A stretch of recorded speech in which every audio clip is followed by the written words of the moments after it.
বাবা, ও বাবা। কি হলো বে? ঘোড়ার বাড়া কপাইলি চুদা, কি হইলো? বাবা, আমি তোমার ছেলে ফুটতো গো। সে তো তোর আমি এর মতো মুখটা দেখেই চিনতে পেরে গেছি তুই আমার শালা ছেলে। তা বুকাচুদা, সাইকেলটা তো গান মেরে রেখে দিয়েছিস বে বুকাচুদা, এখন কি গান মারাইতে এসেছিস বল? এখন এসেছি বাবা বিশ্বাস কা ফাঁসা সিলিতে। কি কি বললি? 100 টাকা নিতে এসেছি। হবে তুই আর এইভাবে আমার কাছে হাত পেতে কতদিন টাকা পয়সা নিবি বে? হ্যাঁ, একটা কাজ কর্ম দেখ গাবে। যখন আমার কাজ করার বয়স হবে না ঠিকই কাজে চলে যাবো, তোমার কথা বলতে হবে না। কেন বে, তোর কাজ করার বয়স হয়নি নাকি? না, এখনো হয়নি। আর 100 টাকা নিয়ে কি করবি কি বে তুই? বাবা, টাকা নিয়ে কি করবো না করবো সেটা আমি বুঝবো। তুমি যদি 100 টাকা দিয়ে অত কই বললাও তাহলে খরচা কোথায় করবো আমি? না হে, কই ফল দেবে না, তুমি আমার অন্ন ধ্বংস করবে আর তোমার কাছে কই ফল দেবে না।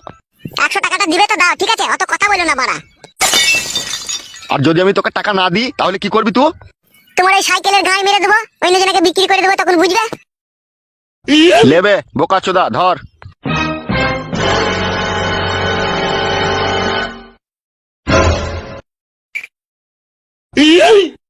খান কি ছেলে, সারাদিন কাজকর্ম নাই, কি জি করে বুঝা বড় মুশকিল।